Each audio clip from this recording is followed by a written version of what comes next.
받도록 축복하며 기도하옵나이다. 아멘.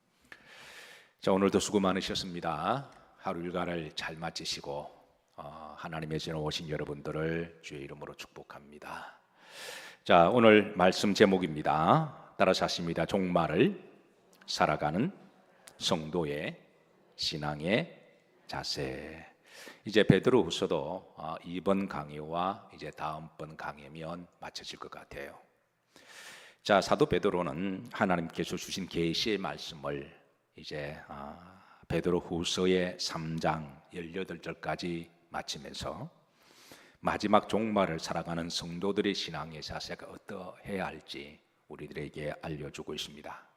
그래서 오늘 13절 보십시다. 따라서 하십니다. 우리는 그의 약속대로 의가 있는 곳인 새하늘과 새 땅을 바라보도다 그랬습니다. 자, 여기에 새하늘과 새 땅은 어디를 말씀하고 있는 것일까요?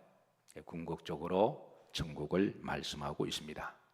자, 그러고 나서 그 다음 보시면 바라보도다 그랬습니다. 따라서 하십니다. 우리는, 그리고 이제 주어가 우리는 이라 그러고, 그리고 동사가 맨 마지막에 따라서 하십니다.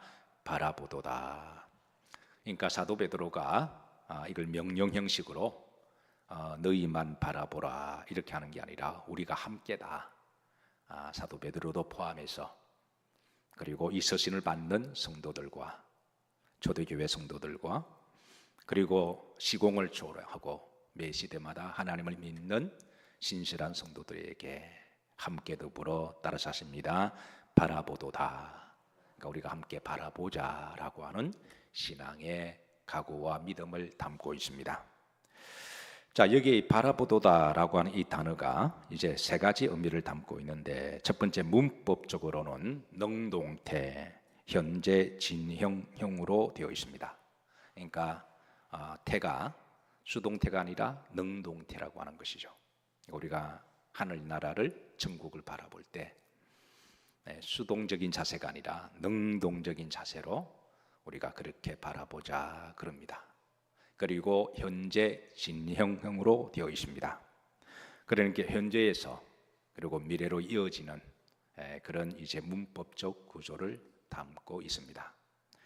자, 두 번째, 이게 이제 바라보도다 이 용어가 마태복음 11장 3절에는 기다리다라고로 번역을 했습니다. 그래서 여기 보시면 자, 합독합니다. 예수님께서 여짜오되 오실 그이가 당신이 오니까 우리가 다른 일을 기다리오리까 그랬습니다. 구약의 유대인들의 큰 대망사상은 오실 메시아를 목을 빼고 기다리는 그런 신앙이 있었습니다. 성경에 대표적으로 두 어른을 소개하는데 누가복음 2장에 남자를 대표하는 이제 연세가 많이 드신 분은 누구죠? 시므온이라고 하는 한 분을 우리들에게 신앙의 모델로 소개하고 있고, 또 여자 성도를 상징하는 또 다른 한 분이 있죠. 이제 안나라고 하는, 그래서 늘 주리 모시기를 기다리는 그런 신앙의 롤 모델을 우리들에게 보여주심으로 우리가 어떤 자세로 기다려야 할지 우리에게 알려주고 있습니다. 자, 세 번째, 이 용어는 사랑하는 사람을 기다리는 그런 마치 연애를 하듯 오랫동안 사랑하는 사람을 기다리는 그런 연애적, 사랑적 의미를 담고 있습니다. 여기에 이제 용어가 이제 프로스도코멘이라고 되어 있습니다. 그러니까 프로라는 말은 앞에라는 말이고요. 이제 스도코멘은 이거는 이제 간절히 사모한다라는 말입니다. 그러니까 사랑하는 사람이 사랑하는 사람을 만날 것을 간절히 기다리는 연애하는 마음으로 그렇게 기다리는 것을 의미를 합니다.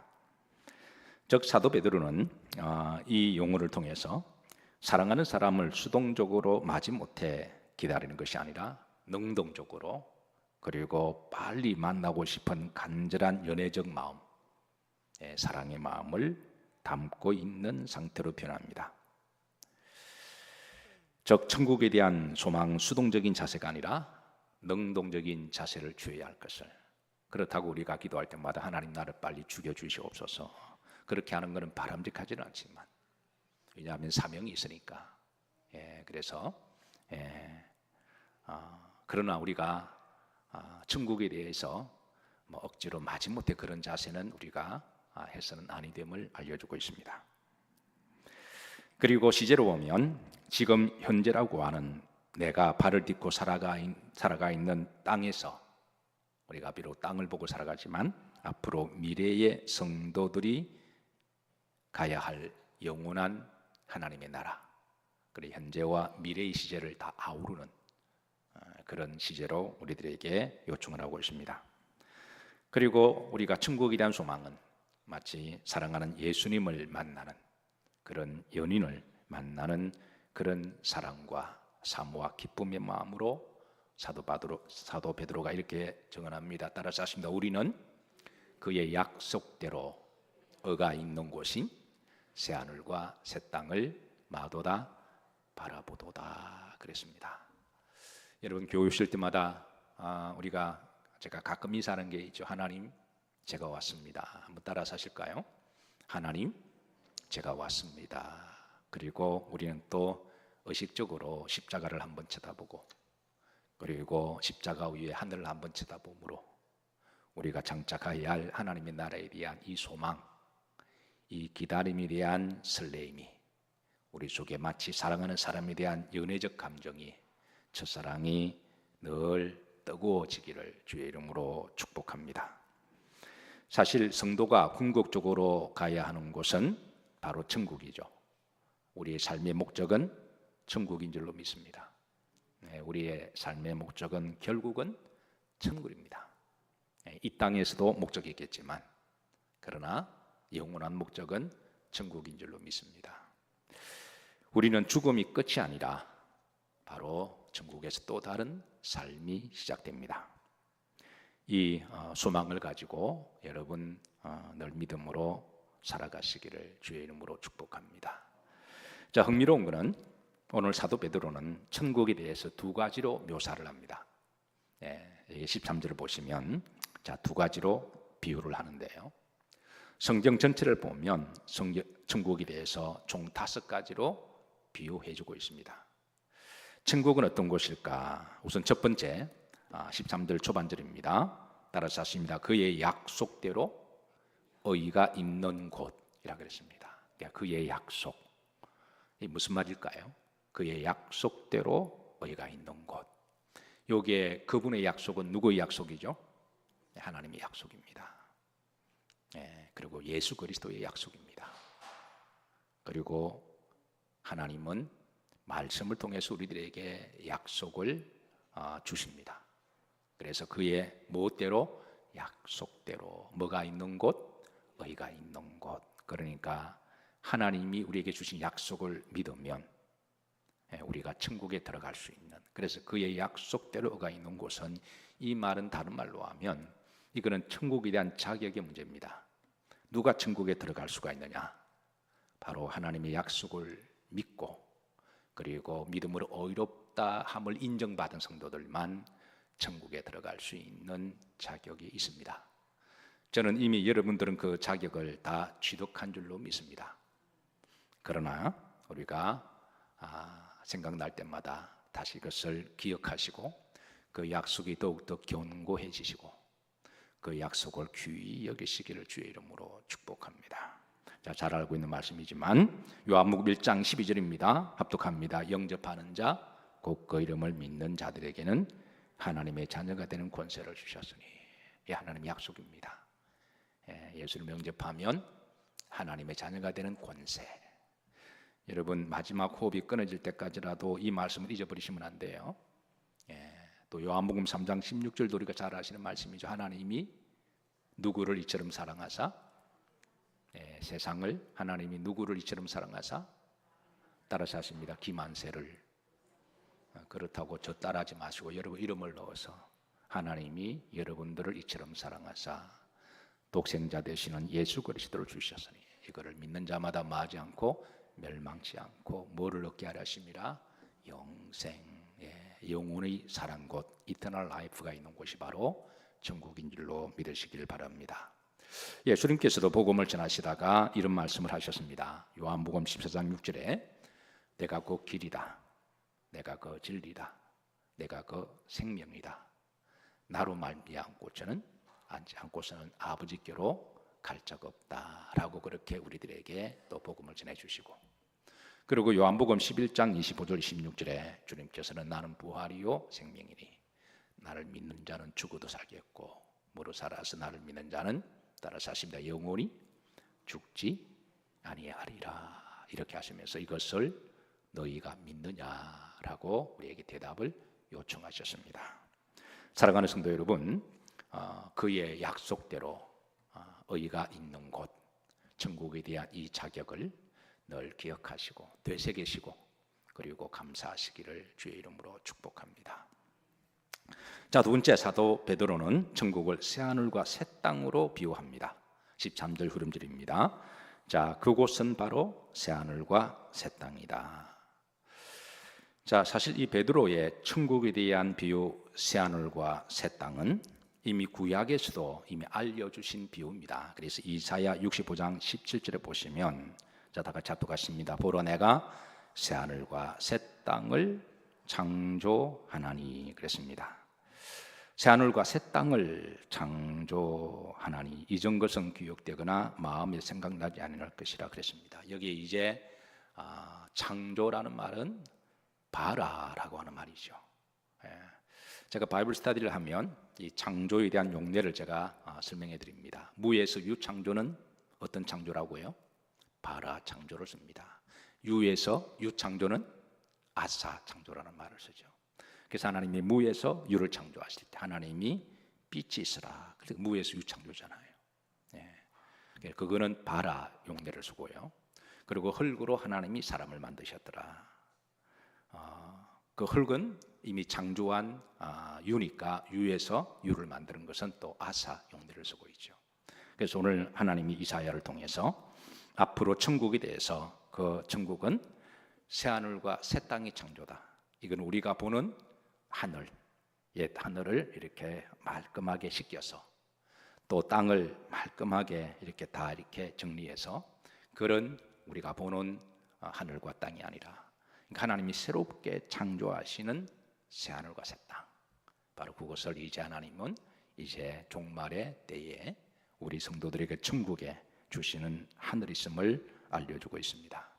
이사야 65장 18절에서 20절에는 이제 그곳에서 어떤 삶이 어떤 곳인지 알려주고 있는데요. 자, 다 같이 합독하십니다. 너희는 내가 창조하는 것으로 말미암아 영원히 기뻐하고 즐거워할지라. 그러니까 영원히 기뻐하고 즐거워하는 곳. 보라 내가 예루살렘을 즐거운 성으로 창조하며 그 백성을 기쁨으로 삼고. 19절입니다. 합독합니다. 내가 예루살렘을 즐거워하며 나의 백성을 기뻐하리니 우는 소리와 부르짖는 소리가 그 가운데서 다시는 들리지 아니할 것이며. 그러니까 기쁨이 계속 등장해요. 그러니까 기쁨이 충만한 곳. 사랑하는 성도 여러분, 예수님을 믿으면서 늘 기쁨이 충만하시기를 주의 이름으로 축복합니다. 기쁨이 있는 곳. 그리고 20절입니다. 합독합니다. 거기는 날수가 맞지 못하여 죽는 어린아이와 수완이 차지 못하는 노인이 다시 없을 것이라. 곧 100세에 죽는 자를 젊은이라 하겠고 100세가 못되어 죽는 자는 저주받은 자이리라. 이게 100세가 어린아이라는 말이 아니라 이것도 비유입니다. 그곳은 이제 영원히 사는 곳임을 알려주고 있습니다. 다시는 죽음이 없고 애통의 사망이 없는 곳. 자, 계시록에서도 새하늘과 새 땅을 일러주고 있습니다. 합독합니다. 또 내가 새하늘과 새 땅을 보니 처음 하늘과 처음 땅이 없어졌고 바다도 다시 있지 않더라. 자, 사도 바울은 이 새하늘과 새 땅을 잠깐 체험했습니다. 그래서 그가 체험하고 이렇게 고백합니다. 고린도후서 12장 4절입니다. 그가 낙원으로 이끌려 가서 말로 표현할 수 없는 말을 들었으니 사람이 가 이르지 못할 말이로다. 그러니까 좀 더 신학적으로 낙원과 우리가 천국을 우리가 조금 다르게 설명하긴 하지만 그러나 우리가 큰 틀로 또 설명하면 시간이 많이 걸리니까 이제 같은 곳이라고 여러분 일단 그렇게 생각하신다면 그것이 얼마나 좋은 곳이냐면 바울은 사람의 언어로 표현할 수 없는 곳이기에 그래서 그렇게 우리에게 일러주는데, 여러분 나중에 천국 가서 한번 확인해 보세요. 그곳이 어떤 곳인지, 얼마나 좋은 곳인지 그렇게 한번 확인해 보시길 바랍니다. 자, 세 번째, 성경은 천국을 본향이라고 우리들에게 비유합니다. 히브리서 11장 14절입니다. 합독합니다. 그들이 이같이 말하는 것은 자기들이 본향을 찾는 자임을 나타냅니다. 그랬습니다. 한 시대의 믿음으로 살았던 우리 믿음의 모든 동지들의 사는 무대가 다르고, 그리고 남자든 여자든 뭐 흑인이든 백인이든 황인종이든 부자든 가난한 자든 배우든 배우지 못했던 간에 하나님을 믿는 모든 자들에게 하나님이 공통된 그런 사모하는 영을 주셨는데, 그런 본향을 찾는 사모의 영을 주셨다는 거예요. 15절입니다. 합독합니다. 그들이 나온 바 본향을 뭐 했더라면, 생각했더라면, 그러니까 본향을 생각하고 그리고 이를 귀히 여기고 찾았다면 그들은 본향에 돌아갈 수가 있다라고 알려줍니다. 한 가지 흥미로운 것은 사람이든 짐승이든 고양 본능이 있습니다. 한자 성어에 수구초심이라는 말을 잘 아시죠? 여우가 죽을 때 꼭 머리를 자기 구를 향해서 그렇게 향하여 죽는다는 말을 수구초심이라고 말을 합니다. 짐승도 그래야 할진데 하나님은 우리 사람들에게 고향을, 본향을 사모하는 마음을 주셨습니다. 우리는 명절이 되면 고향을 방문합니다. 그때 고속도로는 지옥도로가 되고 전철은 지옥철이 되지만, 그래도 그것을 감수하고, 그런 교통을, 지옥 교통을 감수하고 그렇게 고향을 찾아오는 것은 바로 고향에 대한 본능 때문에 그러한 거죠. 전도서 3장 11절입니다. 우리에게 하나님은 아름다운 마음을 하나 주셨는데요, 그 아름다운 마음들 중에 어떤 아름다운 마음을 주셨는지 한번 합독합니다. 하나님이 모든 것을 지으시되 때를 따라 아름답게 하셨고 또 사람들의 영혼을 사모하는 마음을 주셨느니라 그랬습니다. 하나님 우리를 아름답게 하신 것들이 참 많으세요. 여러분 그동안 하나님이 아름답게, 때를 따라 아름답게 하신 것을 마음껏 누렸다면 하나님께 감사하시기를 주의 이름으로 축복합니다. 그동안 많이 누리셨나요? 아름다운 것들이 많으셨나요? 대답하셔야 됩니다. 안 하면 하나님이 서운해하세요. 하나님 우리들에게 아름다운 것들을 많이 주셨습니다. 근데 사람의 마음이 참 묘한 게요, 많이 받고도 한두 개가 마음에 안 들면 이게 시험 들기도 하는데, 올 한 해는 하나님이 아름다운 것들을 많이 주시고 또 그걸 잘 누리시고 감사하시기를 축복합니다. 자, 그런데 그 중에 특별히 아름다운 것, 영혼을 사모하는 마음이 가장 아름답다는 거예요. 우리 마음속에 내가 바라는 소원도 이루어지는 것도 좋은 일이죠. 다 좋습니다. 내가 원하는 걸 이루어지고 쟁취하고 이렇게, 그러나 그걸 아무리 이루어도 지옥 가면 가장 불쌍한 자이죠. 그래서 하나님 우리에게 주신 아름다운 것들 중에 본향을 사모하는 마음, 이것이 가장 아름다운 것인 줄로 믿으시기를 주의 이름으로 축복합니다. 자, 한 시대에 이런 본향을 찾았던 이들은 마침내 14절에 이렇게 고백합니다. 합독합니다. 그들이 이같이 말하는 것은 자기들이 본향을 찾는 자임을 나타냅니다. 그리고 마침내 저들은 본향을 찾았습니다. 천국은 침노하는 자의 것이라 말씀하셨잖아요. 어떻게 찾았을까요? 저들은 이 땅에 우리는 태어날 때부터 원죄의 기질을 가지고 태어나서 그런데 관심도 없었고 몰랐습니다. 그런데 살아가다 보면 어떻게 알게 될까요? 그 예수님을 통해서 우리는 천국을 알게 됩니다. 하나님을 통해서 우리는 천국을 찾게 됩니다. 말씀을 통해서 천국을 찾는 거죠. 자, 네 번째, 천국에 대해서 예루살렘 성이라고 비유하고 있습니다. 이사야 65장 18절입니다. 합독합니다. 너희는 내가 창조하는 것으로 말미암아 영원히 기뻐하고 즐거워할지니라. 보라, 내가 예루살렘을 즐거운 성으로 창조하며, 계시록 21장 2절에도 천국을 거룩한 성 새 예루살렘이라고 이렇게 비유합니다. 왜 예루살렘을 천국으로 비유하셨을까? 예루살렘의 어원적 의미는 기본적으로 평화의 도시, 평안의 도성이라고 하는 것이죠. 갈등과 분쟁과 싸움이 없는 곳. 신년초에 들어오면서 신년초부터 여기저기 전쟁의 기운이 이제 여기저기에서 들려오고 있습니다. 걱정이기도 하고, 우리 그리스도인들이 기도해야 될 줄로 믿습니다. 또 확산되지 않고, 어쨌든 마지막 때 징조 중에 하나가 도처에 기근과 전쟁이 있을 것이라 그랬으니 우리가 이를 잘 영적으로 분별해야 될 줄로 믿습니다. 그러나 천국은 다시는 갈등이나 다툼이나 분쟁이 없는, 그곳에 평안이 있고 화목이 있는 곳입니다. 제가 마태복음을 강의할 때 말쿠트 샤마임이라는 히브리 말을 제가 의도적으로 여러 번 강조했는데 여러분 기억하고 계시죠? 성경의 이 하늘나라 사상, 이 하늘나라 사상을 예수님께서는 헬라어로 바실레이아라고 번역을 해주셨습니다. 이 하나님의 나라, 하나님의 나라는 사랑과 의와 화평이 있는 곳이다.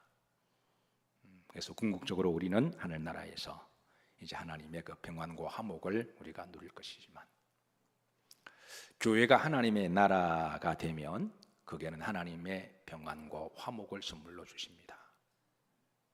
여러분들의 가정이 하나님의 나라가 되면 하나님은 여러분 사는 그 공간을 화목과 평안한 가정 천국이 되게 하십니다. 여러분의 심령이 하나님의 나라가 되면, 주의 성령이 여러분의 하나님 나라가 되면 하나님께서 여러분들의 마음의 평안과 화목을 주실 것입니다. 평안하시기를 주의 이름으로 축복합니다. 자, 마지막 다섯 번째, 하나님의 장막, 집이라고 비유합니다. 계시록 21장 3절입니다. 합독합니다. 내가 들으니 보좌에서 큰 음성이 나시르되 보라, 하나님의 장막이, 그랬습니다. 이 장막, 이게 장막, 베이트라고 하는, 이 집이라고 하는 이 히브리인들의 개념 속에는 단지 건물을 말하는 게 아닙니다. 이게 집, 가옥 구조 형태는, 집이 있으면 그 안에 누가 있나요? 그 당연히 부모가 있죠. 부모가 있으면 뭐도 있나요? 자녀가 있고, 그리고 형제가 있는, 이런 가옥의 구조 형태를 통하여 바로 이제 천국을 하나님이 계시고, 그리고 하나님의 자녀들이 계시고, 하나님의 백성들, 성도들이 계신 곳, 그런 식으로 이제 홈 스위트 홈을 천국으로 비유하죠. 그래서 3절 자세히 보시면 그 다음에 하나님이 그들과 마을이 함께 계신다. 함께 계신다. 그들은 하나님의 무엇이 되고 백성이 된다. 하나님 신이 그들과 마셔서 함께 계신다 그랬습니다. 그들과 친히 함께 계시고,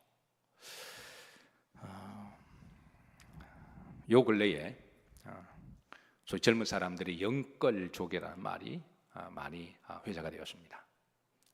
사실 한평생을 살아가면서 자기 이름으로 두 다리 뻗고 잠을 잘 만한 집 한 채 있는 것은 그런 욕심도 아니고 그건 과욕도 아니죠. 열심히 노력해서 집을 한 채 장만할 수 있는 그런 구조적 사회가 사실 건강하고 살기 좋은 나라죠.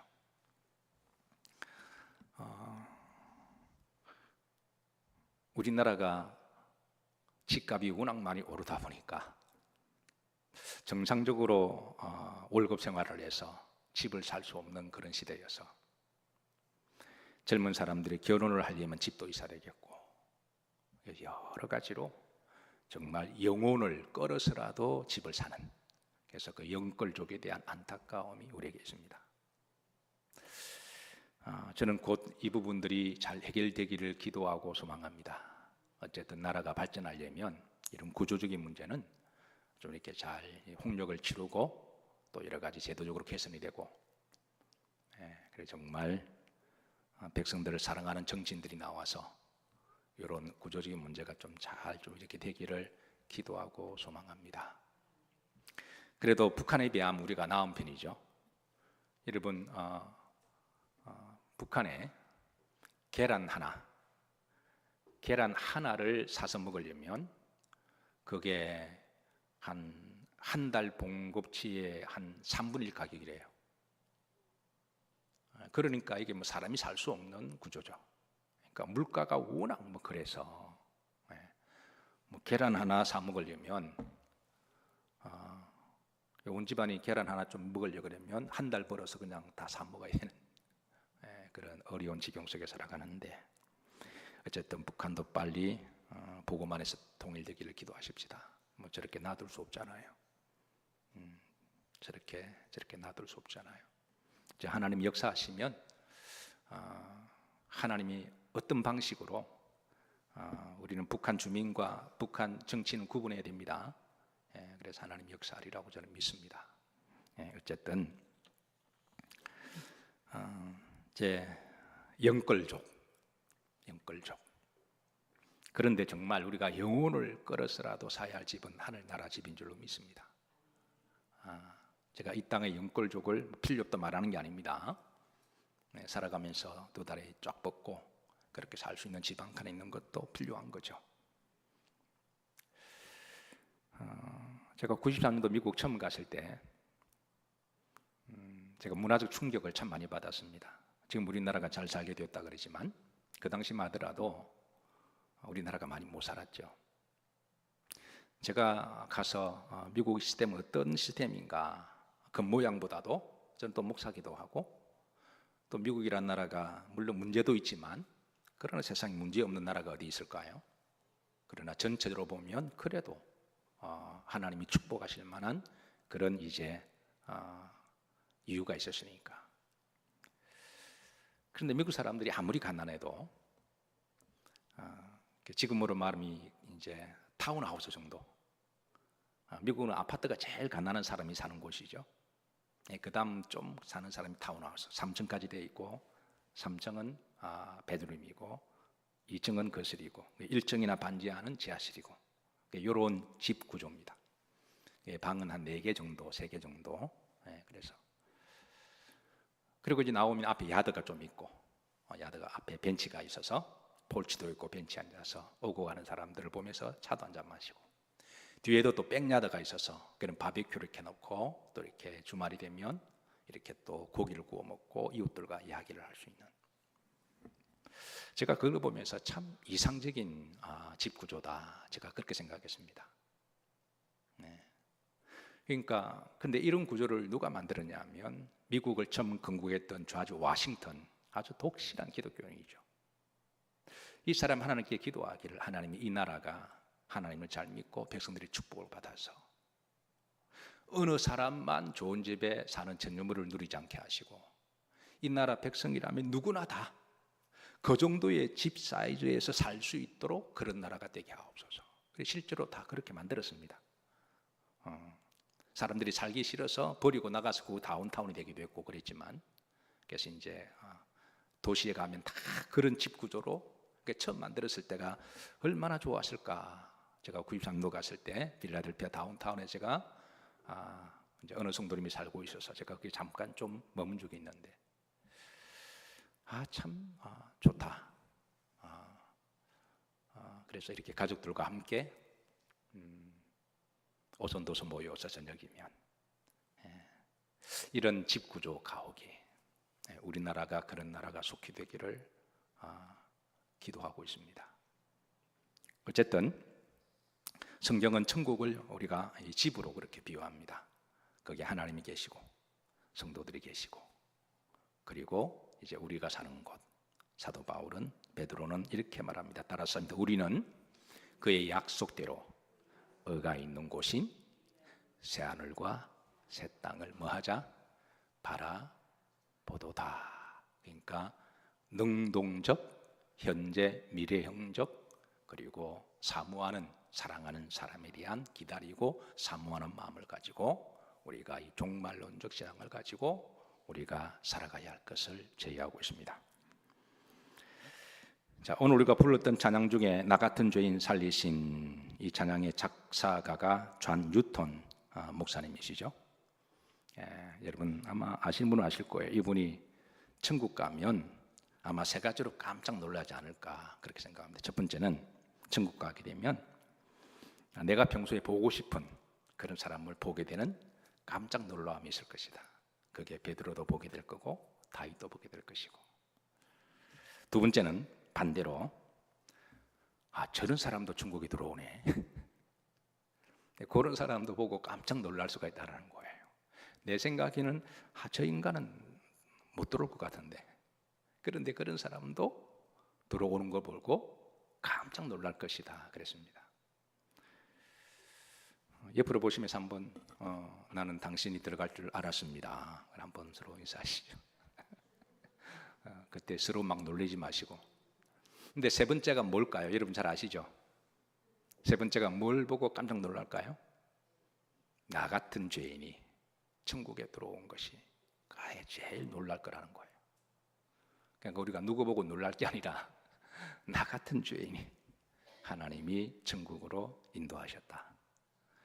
이 소망을 가지고 오늘 다시 한번 사도 베드로의 이 말씀을 여러분들 마음에 새기시고 하루하루 믿음으로 힘있게 기쁘게 열심으로 살아가시기를